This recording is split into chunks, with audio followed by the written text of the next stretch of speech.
Welcome back to Boom and Bust. I'm your host, Tony Clement, here for a special edition at the News Forum booth at the Canada Strong and Free Networking Conference in Ottawa. My special guest right now is Mike Harris. Of course, he was Premier of Ontario from 1995 to 2003. Mike, welcome to the program. Well, thank you very much. Pleasure to be here. So there's been a lot of talk both here and sort of in the country as a whole. We've got a lot of economic issues that suddenly have come to the fore. We've got inflation, cost of living, and of course the cost of funding a government. And we've got these massive deficits coming out of COVID, which seem to be continuing.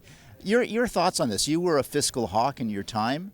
Tell us how you're reacting to the current situation. Well, I think the current situation is sad, really, and disappointing. We were in big deficits going into COVID.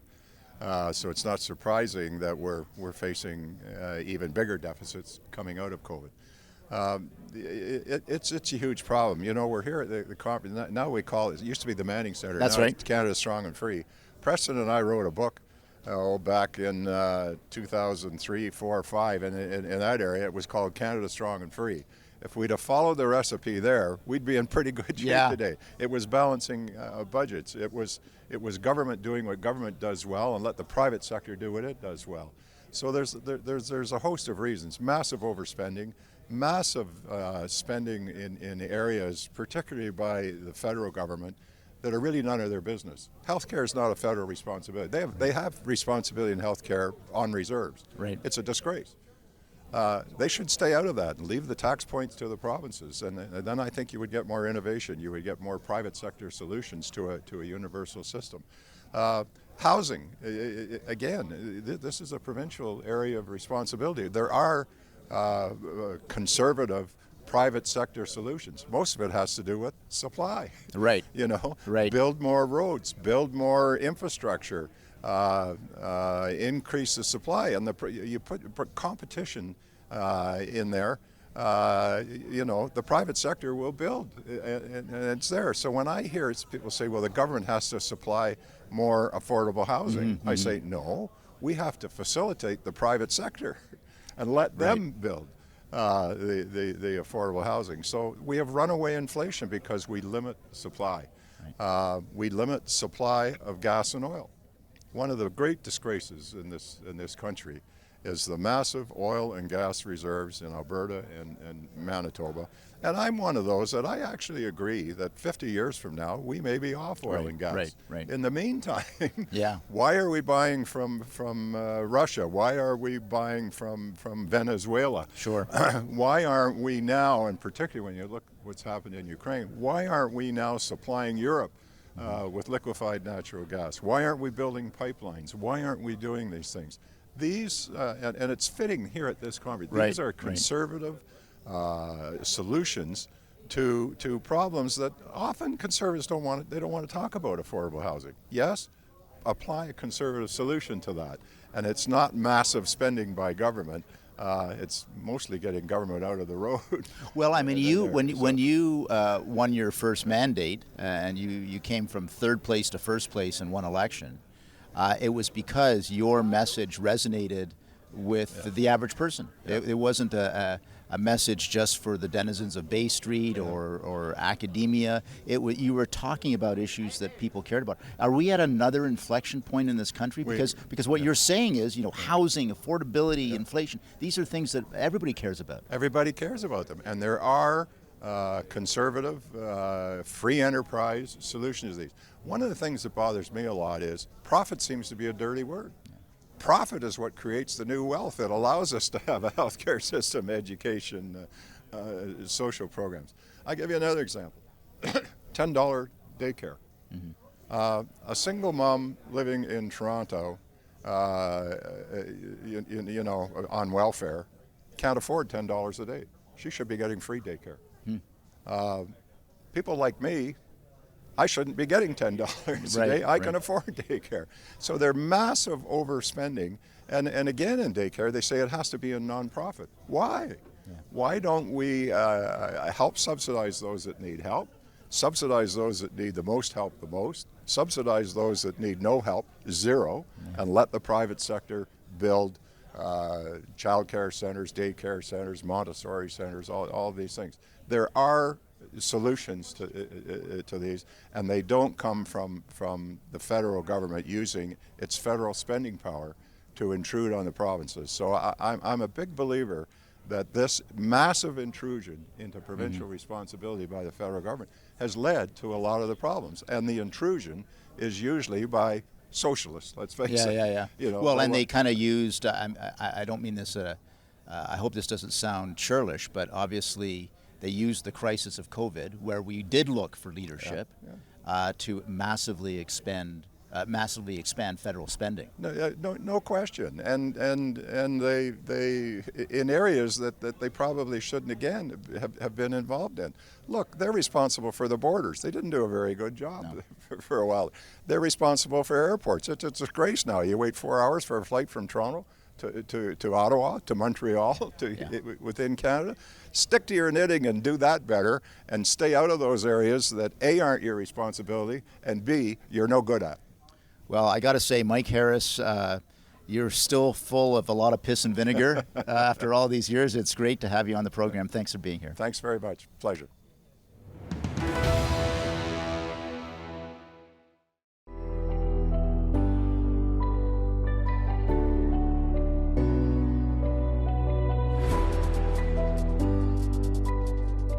Mining has always been about discovery. But the more we mine its depths for the elements that drive our modern world, the more we discover what we have become as an industry, as a community. Dig into mining in Ontario today, and a lot more comes to the surface. Not just the minerals we've discovered underground, but the elements of our industry that combine to make mining so much more than we expect. There is an element of technology that goes so far beyond simply digging in the earth, helping lead the way in science, technology, engineering, and math, changing the ways we understand our universe, and pioneering technologies that touch all walks of life. There is an element of inclusion, a cross-cultural community that depends on and thrives on this diverse collective, providing opportunities for women and men, for Indigenous peoples, for new Canadians, and for all Canadians.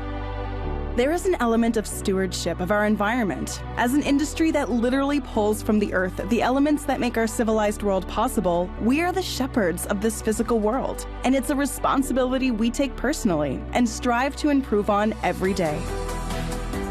There is an element of legacy to the work we do. We find ourselves as builders of communities, and our contributions to the cities and towns where we work are legacies that will live on far into the future. And there is an element of adventure. We are bold, pioneering people who build our futures on the frontiers, embracing the elements, the remoteness, the physical extremes that call us to venture where many would not. These are the elements that make up our industry. This is today's technology.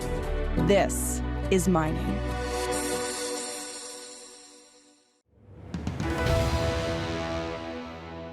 And welcome back to Boom and Bust. I'm the host, Tony Clement, at the News Forum here at the Canada Strong and Free Networking Conference. Continue to talk to interesting people. With me today is Mark Milkey. Thanks for coming on the program. Thanks for having me on. So you were the big expert on the cities panel today. Well, the big experts actually were Michael Schellenberger and Marshall from Alberta in the ministry that deals with urban issues and also the clinics and the rest of it. So they were the two experts, but I have some expertise in the problem in cities. And what's wrong with our cities, and how can we fix those things? Well, a couple of things. When you think about cities throughout history, there where civilization develops, right? Whether it's Renaissance cities like Florence, or whether it's like the Enlightenment cities in Scotland, such as Edinburgh or Paris in France, or New York City, when you think of all that has developed there over the last 100 or 200 years. So cities mean a lot to us as individuals. Some young mother that walks through a park doesn't want to walk on needles, obviously. Right. So we're in this weird situation today where progressive policy in cities has led to open-air drug markets, right? Overdoses in full view of everyone, people being fed drugs. So Marshall and Michael had some great thoughts on that, and my observation is really more from the citizen's point of view. I've got a 91-year-old mother in Kelowna, and about 15 years ago, her and my dad, there were people shooting up in front of their house in a suburban part of Kelowna. 15 years ago when they were in their 70s. So that's when I first noticed this problem of, an increasing sort of disarray, you could say, in cities, including in suburban neighborhoods, of course, in downtown cores. I mean, what used to be just the downtown east side in Vancouver and the drug problems there seem to have gone viral across the entire country and across cities and various parts of cities across this. Is this an ideology problem? Well, no, I think it starts with a justifiable compassion for those who are in a tough spot. But it seems obvious the wrong policies are being applied and there's no accountability. I mean, I'm happy to promote Michael Schellenberger's book, San Francisco. San Francisco. Probably, Sicko, which you are aware of. Yeah. Look, he's got some great stories there of how the progressive left, with the best of intentions, if we're charitable about it, don't think people should be held to account is the problem. And so it's not a question between saying overdosing on drugs and, on the street. They don't give them a choice between a forced between forced treatment, getting into rehab, or jail. The progressives simply think we should feed more drugs and cleaner drugs to addicts and city cores, and you're not doing them a favor. You're relieving them of all responsibility. Right. You're telling them they can't change, which was Marshall's point on the panel, which I thought was quite touching. Marshall's a former addict, and will tell you his own stories of the downtown east side and how he came out of it. Right. And it was due to treatment and forced treatment. And without that, you're condemning the people on the streets and, of course, the wider community to dysfunction. And of course, it goes into then, in order to feed the habit, you've got pickpocketing and looting and all the other. Well, this is the effect of kind of a degenerating city core neighborhoods on the rest of us. Yeah. So I noticed this, as I said, in Kelowna about 15 years ago. But I mean, there were some articles in Victoria recently. Another news outlet pointed out how a muffler shop owner. There's a revolving door on crime policy where if it's property theft or vandalism, they really don't get sentenced for very long or at all. So this muffler shop owner had his shop broken into time and again. They were stealing catalytic converters at $2,000 each, which he had to replace, breaking mirrors, of course, and the rest of it. Business of Vancouver, a small newspaper in that city, reported on how one business owner in the downtown core could no longer get property insurance for his contents because property crime is so pervasive. Mm-hmm. And there's a revolving door, and this is traced to the drug problem, right, and the addictions problem, where people are stealing to feed their habits, and there's no consequences. Housing. Obviously, we want to make sure that people who need housing get housing, but there's, people are starting to resist the tent cities that have grown up in our urban centers. Was that discussed in your session as well? It wasn't, but I do think housing is part of the problem, right? We've got a shortage of supply and a massive demand. And that doesn't help this problem. Although, again, to promote Michael Schellenberger's book, San Francisco, he points out the United States, they don't actually, in California anyway, they don't actually require you. They've got housing available, or cities like New York make that a priority, permanent housing. Right. He says this is opposed in California by some of the progressive advocates who they don't want, they only want permanent housing. They don't want temporary shelters. So they're not building temporary shelters, which is making the problem of homelessness worse. They say until you deal with all these other problems, well, we shouldn't just be copying out by having short-term shelters. And all that does is hurt the people on the streets who don't have a short-term shelter, right? It's, again, a supply and demand issue. You've got a massive demand, and you've got no supply due to progressive policy, which is anti-shelter, oddly enough. A lot to talk about there. I'm afraid we're out of time, but thanks for joining us today, and thank you, Tony. Best of luck in your advocacy on this. Thank you. Thank you.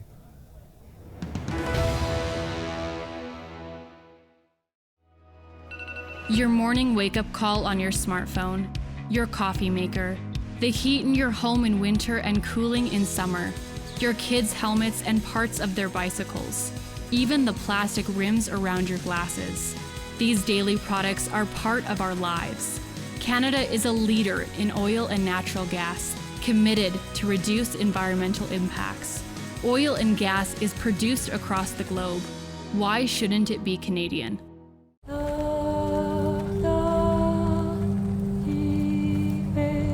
Our ancestors came here from France to build a better life. We lived here happily for generations, until the British decided they wanted our land. The men were called to a meeting and then imprisoned. They demanded we swear an oath to their king and took everything, regardless. We were forced from Acadie, the only home we knew. Mon Acadie n'existera plus.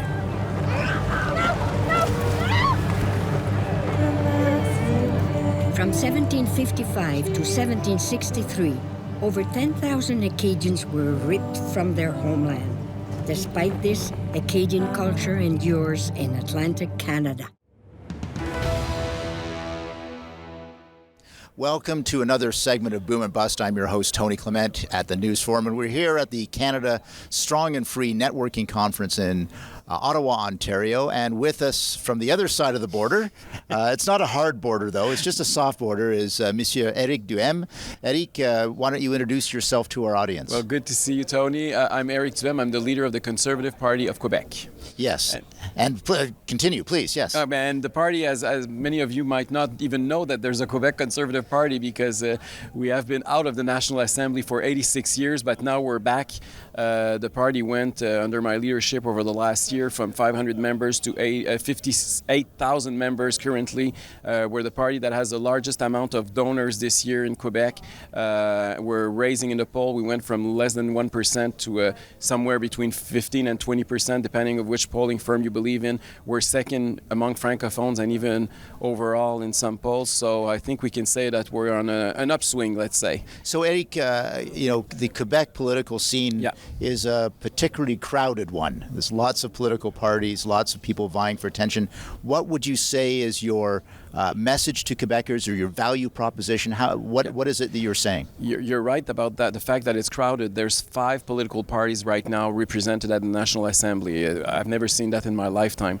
And what's different with us? Why do we exist? Why do we came up so quickly? Is because we are a pro-freedom party. I didn't expect to go back in politics. I've been involved in politics here in federally and provincially as well with Mario Dumont and with Stockwell Day in the old days.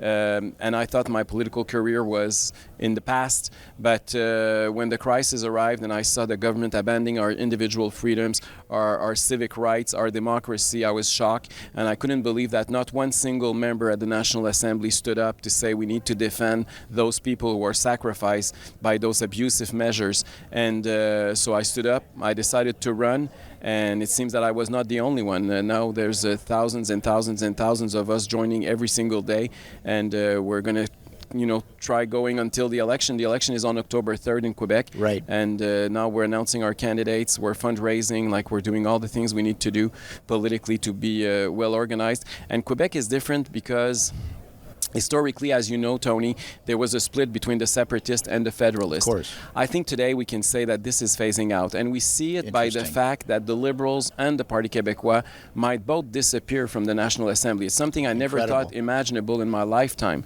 But currently, the Parti Québécois is at, 8 or 9%. The Liberals among francophones are 5th. So there is a shift going on right now in Quebec, and we're now more and more split like all the other democracies in the modern world between left wing and right wing, and we're certainly now the center-right alternative in Quebec.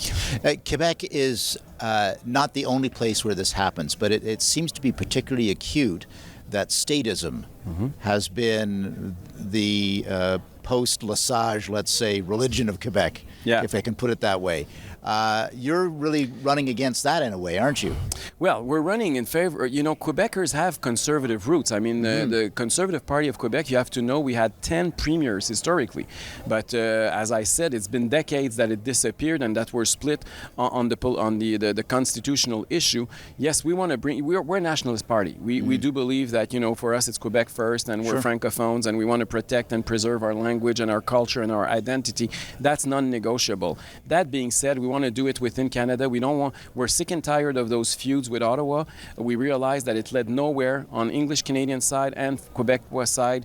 Nobody won. We both lost on that battle, and also the linguistic fights that go with it.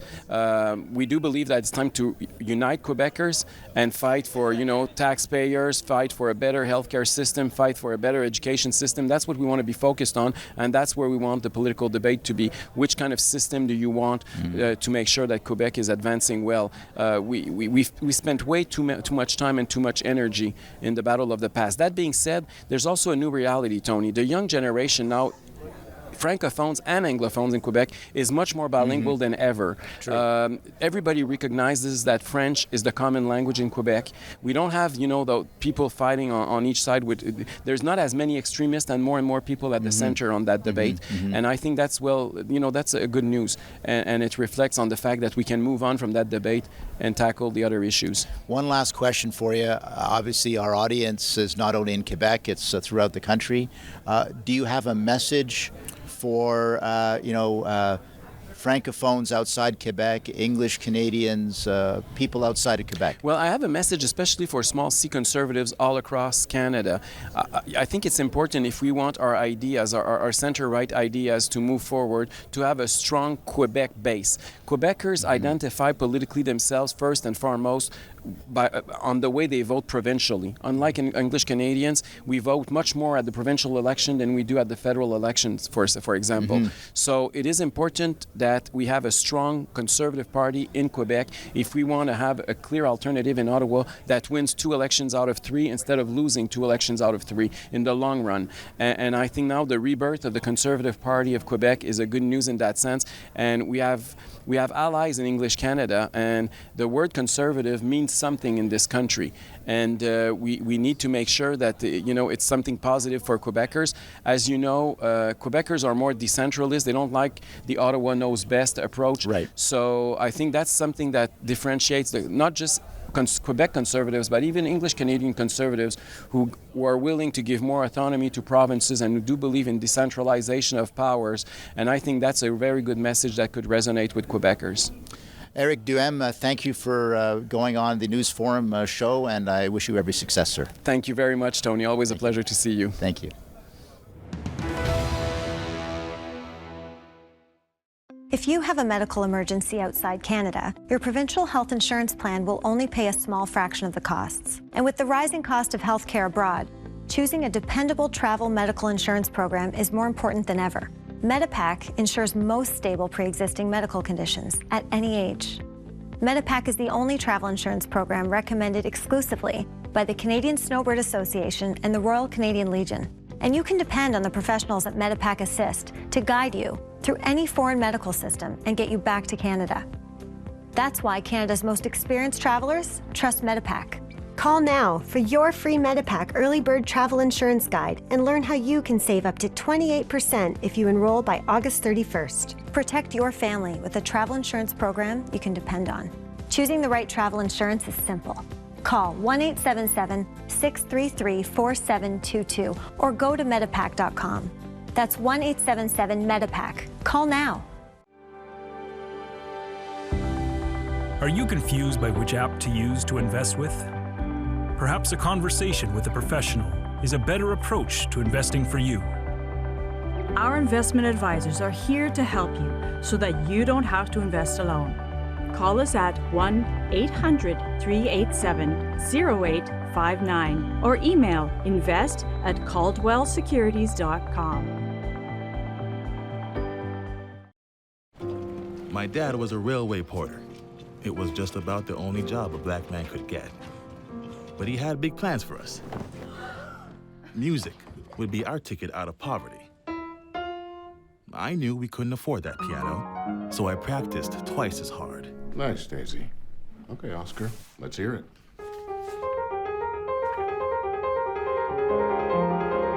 Turns out, I wasn't half bad. Then I found jazz, or it found me. It wasn't all easy, though. I faced a lot of hate, but I found my stage. They call me the man with 4 hands. Well, I don't know about that, but let's see how far this ticket takes me. From Montreal to Carnegie Hall and far beyond, Oscar Peterson became one of the most recorded and celebrated jazz musicians of all time.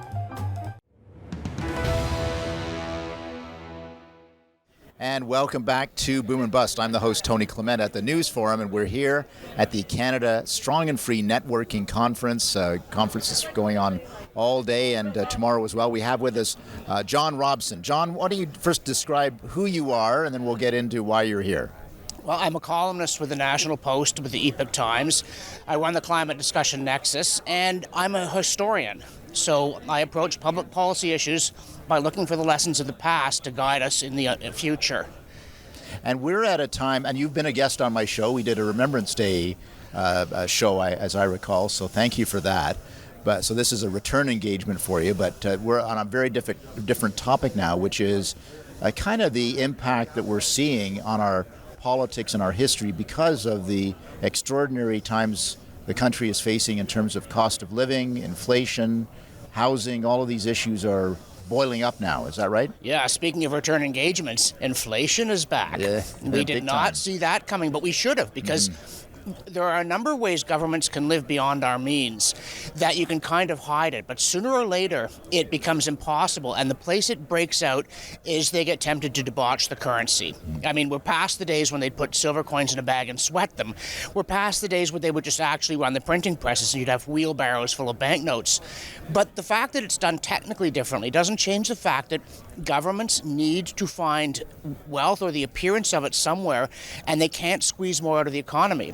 And of course, one of the problems that they really face is that if real interest rates rise, their unsustainable borrowing will be revealed as having been catastrophically foolish, and they won't be able to promise voters more and more goodies in the next election. So they're trapped, because now that inflation's got loose, people see that their management has been disastrous. It was that line from Henry Hazlitt that today is already the tomorrow that the bad economists told us to ignore yesterday. Yeah. And people see inflation and they know that whoever's minding the store is bungling it. So we know, obviously, what the impact of that is on a fiscal point of view. This overspending contributes to that. But we're also having a debate, certainly in the Conservative Party leadership, but also elsewhere, about monetary policy. Tell us a little bit about that. Well, I mean, there's a big argument about inflation. Is it caused by rising prices? And I think that's silly. You can't blame rising prices on rising prices. Inflation is caused by too much money chasing too few goods and services. Pardon me. And this is what the government has got itself into by severely harming the economy with these overdone lockdowns and borrowing and spending too much and thinking that if you gave a person a piece of paper, they had wealth. I mean, this is a childish illusion. Well, we were into this weird time of this new monetary theory idea, right? Is that what it was called? Well, yeah, modern monetary theory, but it was nothing modern about it, right? Yeah. I mean, it's old social credit, and it goes back to the dawn of time. It's like, hey, we found a free lunch. It's like, no, you didn't find a free lunch. What you found is a cheat that will end up hurting you worse than if you just faced your problem squarely. But Hayek talks about this, inflation being the policy of the desperado with nothing to lose. But how did a government of a country as wealthy as ours, with citizens as productive and creative, find itself in a corner with nothing to lose, where it would resort to this inane policy and then grab this rationalization, like what Keynes said, you can borrow all you like and it'll never end up, the bill will never come due. Modern monetary theory said, and the reason why is because you can print wealth, but you can't. You can print money, but you can't print wealth. If it's like going to the store and buying Monopoly sets and handing out the contents and saying, hey, look, everybody's a millionaire. Right. And I blame Paul Krugman myself, but that's just me. I'm sure there's a number of different authors that are part of this. Where do we go? We've got 1 minute left. Where do we go in the future on this? Well, where we go is we have steep interest rate rises and we tame inflation, because inflation is profoundly corrosive. It destroys price signals. It hurts, and we swear we won't do it again. And it worked for 40 years last time, so that'll probably buy us 40 years peace. But beyond that, we have to stop believing there's a free lunch, and that if there were one, government would have it. We've got to get back to understanding that entrepreneurship and hard work create wealth, and government just makes unreasonable promises. And so we've got to get away from the whole idea that the state's a cornucopia. Otherwise, we'll just have this happen again and again. Well, the name of my show is Boom and Bust. Maybe if they follow your advice, we wouldn't have this problem. John Robson, thanks for joining us today. Always a pleasure.